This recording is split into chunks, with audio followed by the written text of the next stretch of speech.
अस्सलाम वालेकुम नाजरीन, आप देख रहे हैं INN चैनल। मैं हूं शेख अहमद अली। इस न्यूज़ बुलेटिन में माफ़ कीजिएगा, आज की खास बात में हम देखेंगे कई अहम कौमी और बैनुल अक़वामी खबरें। हिंदुस्तानी फौज ने चीनी बॉर्डर पर लाइन ऑफ एक्चुअल कंट्रोल पर निगरानी बढ़ा दी है। एक रिपोर्ट के मुताबिक लद्दाख में तैनात फौज के जवान गलवान घाटी और आसपास के इलाकों में घोड़ों से पेट्रोलिंग कर रहे हैं। सामान ढोने के लिए खच्चरों को भी इन इलाकों में लाया जा रहा है। इधर फौज की कुछ तस्वीरें भी सामने आई हैं जिसमें फौजी गलवान इलाके में क्रिकेट और आइस हॉकी खेल रहे हैं। हिंदुस्तानी फौज ने इन जगहों के नाम नहीं बताए हैं, लेकिन कई मीडिया रिपोर्ट्स में कहा गया है कि यह वही जगह है जहां 15-16 जून 2020 की रात में हिंदुस्तान और चीन के फौजियों के बीच झड़प हुई थी। गलवान घाटी में इस झड़प के बाद से ही दोनों मुल्कों की अफवाज अलर्ट पर है। रिपोर्ट्स में कहा गया है कि बेहद ऊंचाई वाले इन इलाकों में तैनात फौजी टुकड़ियां सर्दियों के दौरान कई गेम्स ऑर्गेनाइज करती हैं। इसे फौज की फिटनेस बरकरार रखने की एक्सरसाइज बताया जा रहा है। इन वीडियोस में मुख्तलिफ फौजी क्रिकेट खेलते और घुड़सवारी करते नजर आए। दिल्ली की खुसूसी अदालत ने हफ्ते के रोज एक्साइज पॉलिसी में मुबैना बेज़ाब्तगियों के इल्जाम में गिरफ्तार साबिक नायब वजीर आला मनीष सिसोदिया की CBI की हिरासत में 2 दिनों की तौसीह कर दी है। CBI ने इतवार के रोज सिसोदिया को गिरफ्तार किया था और उन्हें 27 फरवरी को खुसूसी अदालत में पेश किया था, जहां से उन्हें 4 मार्च तक CBI की हिरासत में भेज दिया गया था। CBI ने हफ्ते के रोज MK नागपाल की खुसूसी अदालत के सामने सिसोदिया की मजीद 3 दिनों की तहवील की दरखास्त की। सिसोदिया ने जुमे के रोज उसी CBI अदालत में बाकायदा जमानत की दरखास्त दायर की है। अदालत ने जमानत की अर्जी पर दोनों फरीकों के दलाइल सुनने के बाद CBI को अगली समाअत की तारीख 10 मार्च तक अपना जवाब दाखिल करने को कहा। CBI ने जवाब दाखिल करने के लिए होली की छुट्टियों का हवाला देते हुए 15 दिन का वक्त मांगा था। वाज़ेह है कि 28 फरवरी को सिसोदिया की दरखास्त को खारिज करते हुए अदालत उस्मा ने कहा था कि अर्जी गुजार दिल्ली हाई कोर्ट से रुजू कर सकते हैं।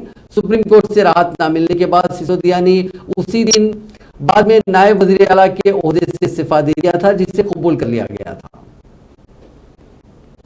वज़ीर आज़म नरेंद्र मोदी ने हफ्ते के रोज कहा कि उनकी हुकूमत बुनियादी ढांचे की तामीर को मुल्क की मईशत का इंजन समझती है और उस रास्ते पर चलते हुए मुल्क 2047 तक एक तरक्की याफ्ता मुल्क बनने का हदफ हासिल कर लेगा। बजट के बाद की वेबिनार सीरीज के आज के एपिसोड में इंफ्रास्ट्रक्चर डेवलपमेंट के मौजू पर बहस का आगाज करते हुए मोदी ने कहा कि हमारे मुल्क में कई दहाइयों तक एक सोच का गलबा था कि गुर्बत सिर्फ एक मिजाज है। गुर्बत को एक खूबी के तौर पर देखा जाता था। इसी सोच की वजह से पहले की हुकूमतें मुल्क में इंफ्रास्ट्रक्चर में सरमायाकारी करने में मुश्किल महसूस करती थी। उन्होंने कहा कि गति शक्ति नेशनल मास्टर प्लान हिंदुस्तान के बुनियादी ढांचे और मल्टी मॉडल लॉजिस्टिक को तब्दील करने जा रहा है। साथियों, किसी भी देश के विकास में, स्थायी विकास में, उज्जवल भविष्य के को ध्यान में रखते हुए विकास में इंफ्रास्ट्रक्चर का महत्व हमेशा से ही रहा है।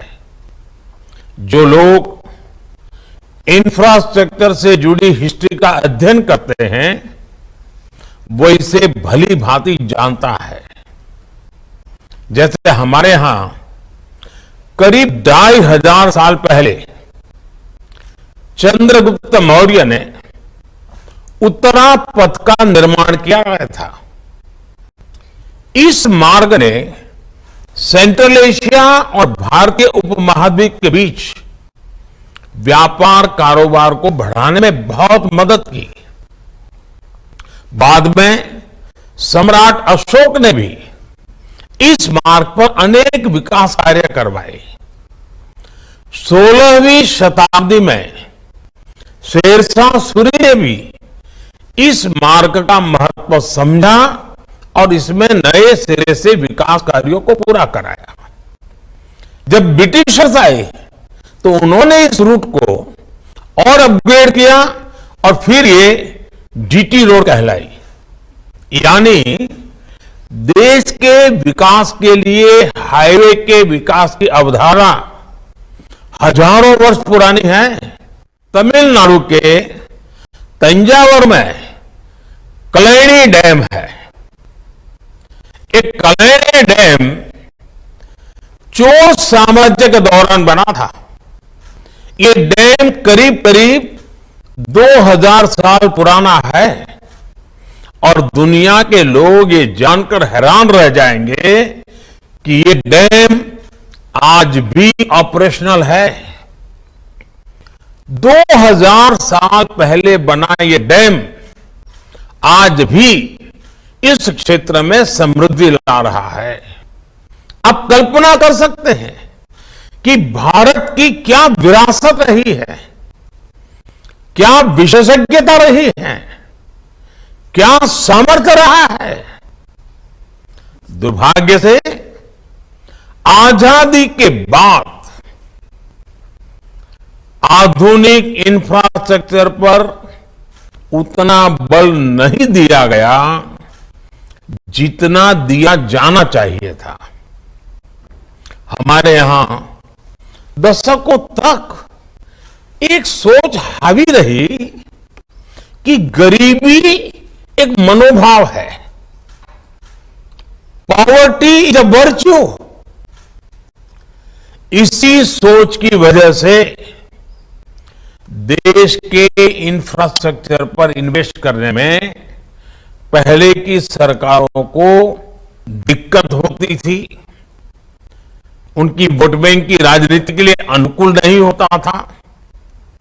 हमारी सरकार ने ना सिर्फ इस सोच से देश को बाहर निकाला है, बल्कि वो सदर जमहूरिया द्रौपदी मुर्मू ने हफ्ते के रोज कहा कि मुल्क में सफाई मुहिम और पीने के साफ पानी जैसी मुल्क की स्कीमों की कामयाबी में मुल्क की खवातीन की ताकत अहम किरदार अदा करती है। इसीलिए खवातीन की ताकत के बगैर जल शक्ति की कामयाबी की उम्मीद नहीं की जा सकती। द्रौपदी मुर्मू ने विज्ञान भवन में वजारत जल शक्ति के जेर एहतमाम स्वच्छ सुजल शक्ति सम्मान जल शक्ति अभियान कैच द रन में मुल्क में पानी की मुहिम को कामयाब बनाने में ताउन करने वाली खवातीन को एजाज से नवाजने के लिए मुनक्किदा प्रोग्राम से खिताब करते हुए कहा कि इस मुहिम की बुनियाद खवातीन की ताकत और खवातीन की फाल शमूलियत के बगैर इस प्रोग्राम की तवक्को नहीं की जा सकती।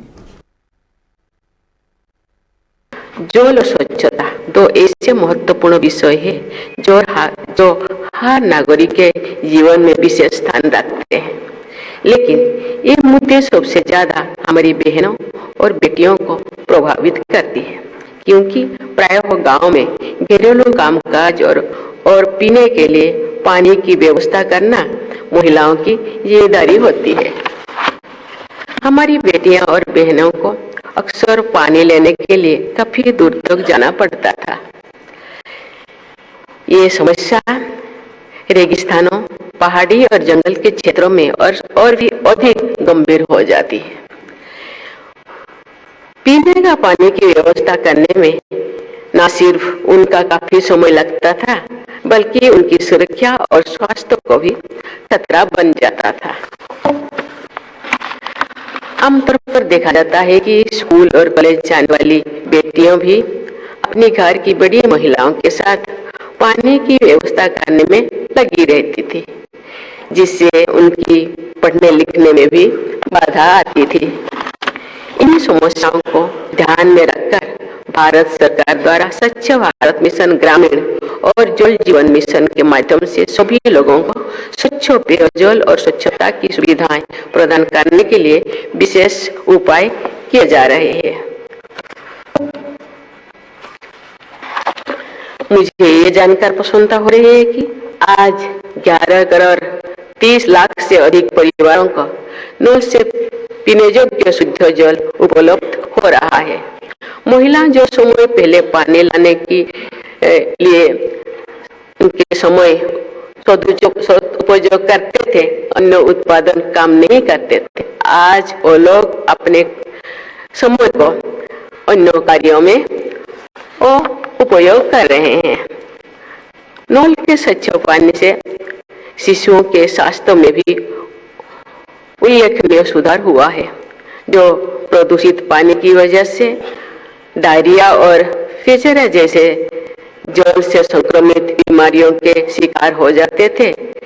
नोबेल पुरस्कार विजेता माइकल क्रेमर ने अपने अध्ययन में बताया है कि ग्रामीण भारत में नल से सुरक्षित पेयजल प्रदान करके 5 साल से कम उम्र में करीब अमेरिकी बिजनेसमैन बिल गेट्स ने हिंदुस्तान में वज़ीर आज़म नरेंद्र मोदी से मुलाकात की। उन्होंने health, climate change, G20 presidency समेत कई मुद्दों पर बातचीत की। इस मुलाकात के बारे में बिल गेट्स ने अपने ऑफिशियल ब्लॉग गेट्स नोट्स में लिखते हुए भारत की तारीफ की। उन्होंने लिखा कि मैं इस हफ्ते भारत में हूं। ऐसे वक्त में जब दुनिया कई चुनौतियों से घिरी है, भारत जैसी डायनामिक और क्रिएटिव जगह पर होना काफ़ी इंस्पायरिंग है। भारत दुनिया को दिखा रहा है कि जब इनोवेशन में इन्वेस्ट किया जाता है तो क्या क्या मुमकिन हो सकता है।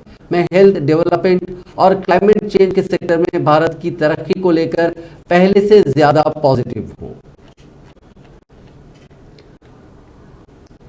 रायसीना डायलॉग और G20 की मीटिंग के लिए भारत पहुंचे अमेरिका के सेक्रेटरी ऑफ स्टेट यानी वहां के वजीर खारजा एंटनी ब्लिंकन ने जुमे के रोज दिल्ली की सड़कों पर ऑटो में सफर किया। अमेरिकी एम्बेसी की एक खातून मुलाजिम ने ब्लिंकन को अपने ऑटो में सैर कराई। ऑटो से निकलते हुए ब्लिंकन ने फोटो पोस्ट करते हुए लिखा कि कौन कहता है कि अफसरों का काफिला बोरिंग होता है। ऑटो की सवारी के दौरान ब्लिंकन खातून मुलाजिम से ऑटो के फंक्शन समझते रहे और इसके माइलेज की तारीफ की। ब्लिंकन ने हिंदुस्तान में बिताए वक्त को बेहतरीन बताया।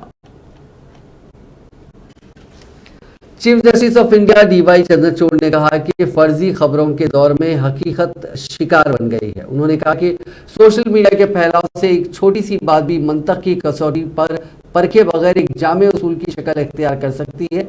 CJI ने कहा कि आज हम एक ऐसे दौर में रह रहे हैं जहां लोगों में सब्र तहम्मुल और क़ुव्वत बर्दाश्त नहीं है, क्योंकि वो अपने से मुख्तलिफ नुक्ते नज़र को कबूल करने तैयार नहीं है। Justice Chandrachud American bar association India conference 2023 से खिताब कर रहे थे, जिसका मौजू आलमगीरियत के दौर में कानून, हिंदुस्तान और मगरिब का मिलन था। CJI ने मुख्तलिफ मसाइल पर बात की, जिसमें टेक्नोलॉजी और अदलिया में उसका इस्तेमाल, बिलखुसूस कोरोना बहरान के दौरान अदालती पेशे को दरपेश चैलेंजेस और मजीद खवातीन जजों की तकरीर शामिल थी।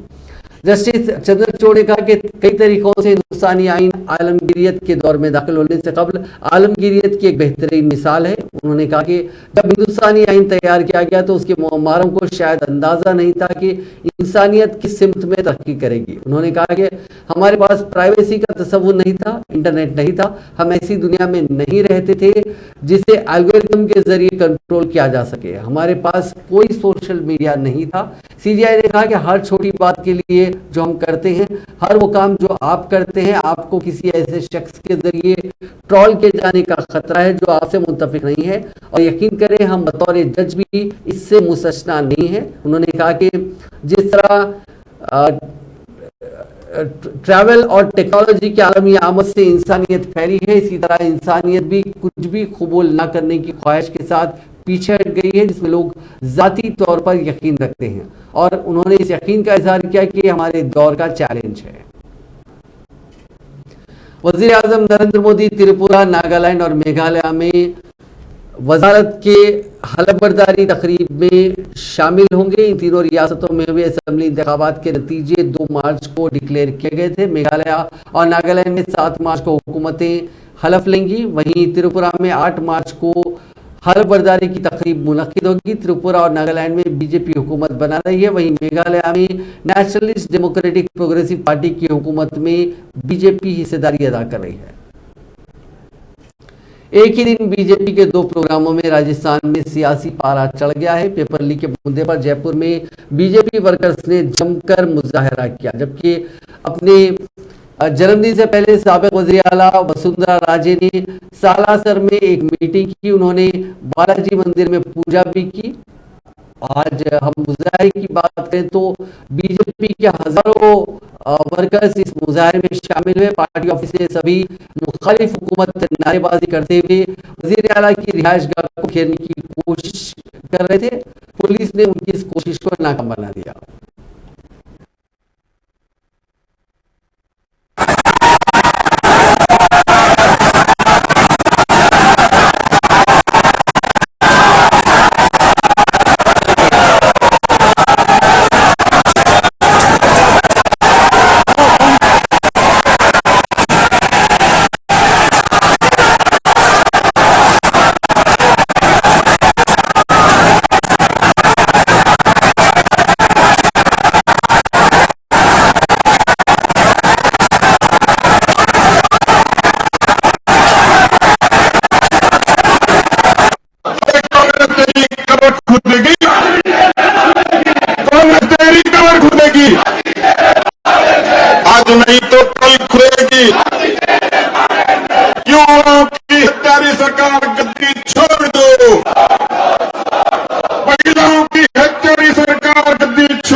की कौमी तर्जुमान सुप्रिया श्रीने ने आज कहा कि राहुल गांधी ने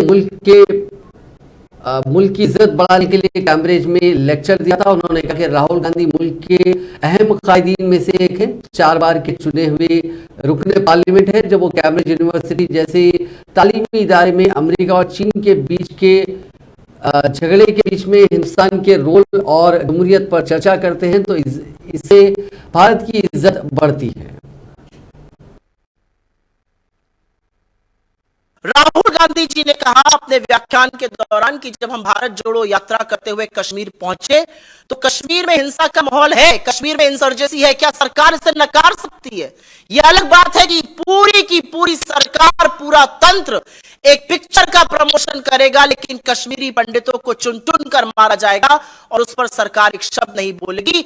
6 महीने से वो आंदोलन कर रहे हैं, एक बार उनसे चर्चा नहीं की जाएगी।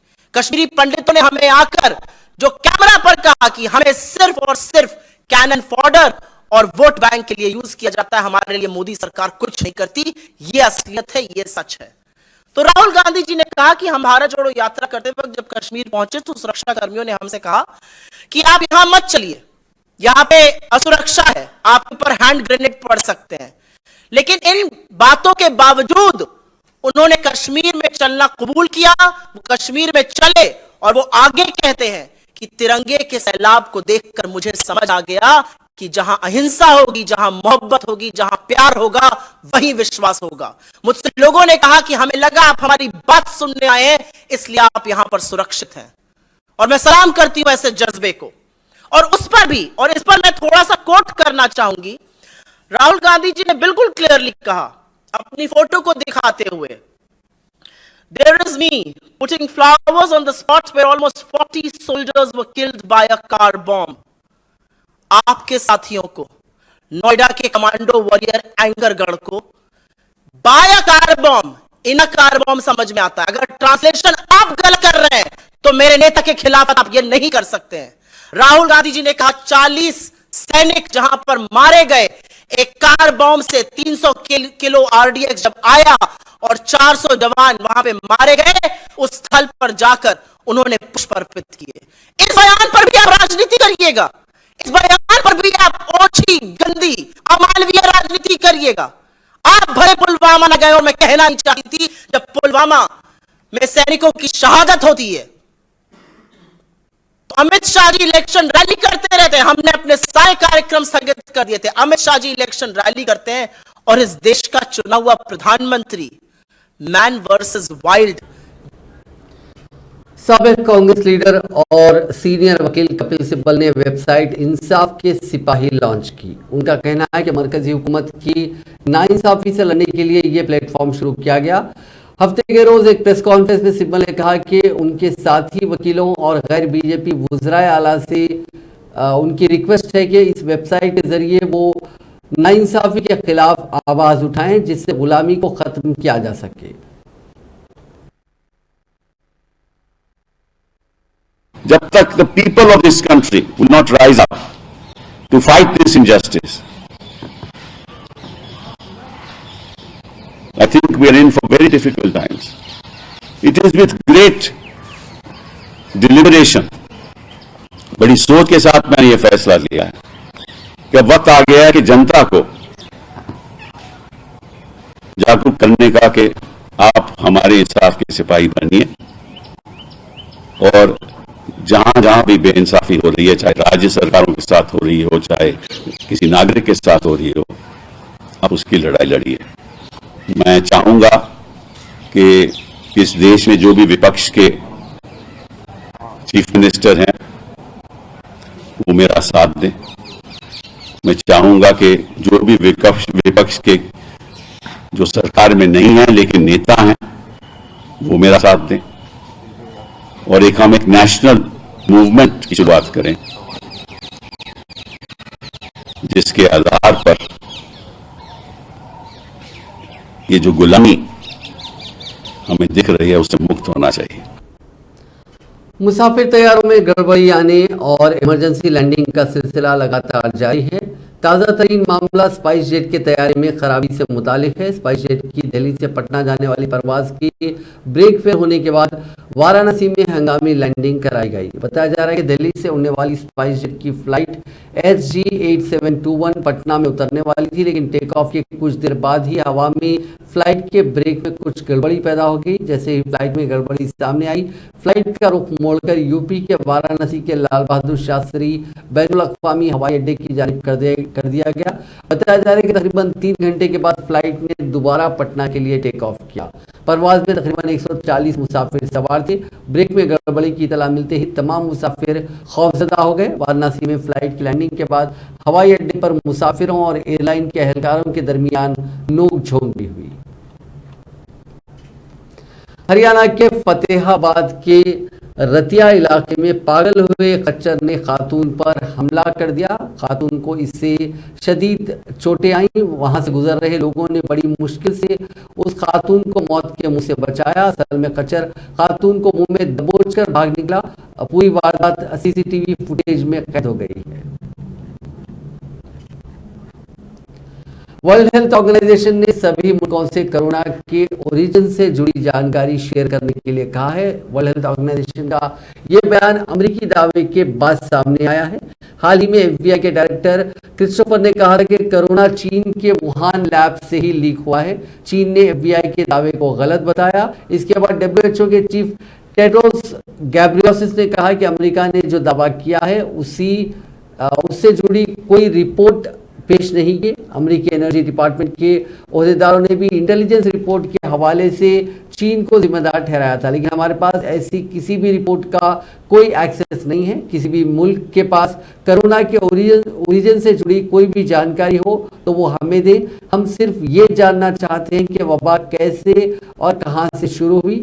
अगर हमें कोई ठोस जानकारी मिल जाती है तो हम आने वाली दूसरी वबा से बचने के रास्ते ढूंढ सकते हैं। साथ ही आने वाले वक्त में हमें ज्यादा परेशानियां नहीं उठानी पड़ेंगी। बॉक्स ऑफिस पर फिल्म पठान का जलवा बरकरार है। शाहरुख खान की फिल्म लगातार तारीख रकम कर रही है। मुल्क और बैरून मुल्क में तमाम रिकॉर्ड्स तोड़ने के बाद अब फिल्म पठान ने बाहुबली 2 की हिंदी कमाई को भी पीछे छोड़ दिया। उसी के साथ पठान अब तक की सबसे ज्यादा कमाई करने वाली हिंदी फिल्म बन गई है। वाज़ेह है कि 5वें जुमे की कमाई के साथ फिल्म पठान के हिंदी वर्जन ने हिंदुस्तान में बॉक्स ऑफिस पर 511 करोड़ रुपए का नंबर पार कर लिया। बाहुबली 2 ने हिंदी में 510 करोड़ 99 लाख रुपए की कमाई की थी, जिसे अब फिल्म पठान ने पीछे छोड़ दिया। अगर दीगर जबानों में हुई कमाई को भी जोड़ लिया जाए तो फिल्म पठान ने हिंदुस्तान में तकरीबन 529 करोड़ रुपए की कमाई कर ली। अलावाजी वर्ल्ड वाइड बॉक्स ऑफिस पर उसकी कमाई तकरीबन 1026 करोड़ रुपए हो गई है। सोशल मीडिया प्लेटफॉर्म फेसबुक के यूजर्स के लिए नए क्रिएटिव एक्सप्रेशन फीचर्स लॉन्च किए गए हैं। अब फेसबुक यूजर्स 90 सेकंड की रील बना सकेंगे। पहले सिर्फ 60 सेकंड तक की लिमिट थी। साथ ही यूजर्स इंस्टाग्राम की तरह अपनी मेमोरीज को आसानी से रेडीमेड रील बना सकती हैं। फेसबुक की पेरेंट कंपनी मेटा ने फेसबुक पर मेटा फॉर क्रिएटर्स अकाउंट से ये अनाउंसमेंट किया है। एजेंसी के मुताबिक मेटा ने फेसबुक में एक नया ग्रुप्स फीचर भी लॉन्च किया है। ये फीचर यूजर्स के वीडियो में मोशन को गाने की बीट पर ऑटोमेटिक सिंक कर देता है। नया टेम्पलेट टूल से यूजर्स आसानी से ट्रेंडिंग टेम्पलेट के साथ रील बना सकते हैं। मेटा ने फेसबुक के लिए रील बनाने वाला फीचर पिछले साल रोल आउट किया था। इंडोनेशिया के दारुल हुकूमत जकार्ता के शुमाली हिस्से में ईंधन के जखीरे में होने वाले धमाके में मरने वालों की तादाद बढ़कर 17 हो गई है। जकार्ता डिजास्टर मिटिगेशन एजेंसी के कायम मुकाम सरबराह मोहम्मद रिजवान ने हफ्ते के रोज बताया कि इस वाक़े में जख्मी होने वालों की तादाद 51 तक पहुंच गई है और वो मुख्तलिफ अस्पतालों में जेर इलाज है। शुमाली जकार्ता के प्लम्पांग में सरकारी तेल कंपनी पर्टामीना की मिल्कियत में ईंधन जखीरा करने की सहूलत में जुमे की रात मुकामी वक्त के मुताबिक रात 8 बजे के करीब धमाका हुआ, जिससे आग तेजी से पूरे इलाके में फैल गई। इस वाक़े में 17 अफराद हलाक और मुतादिद जख्मी हो गए हैं।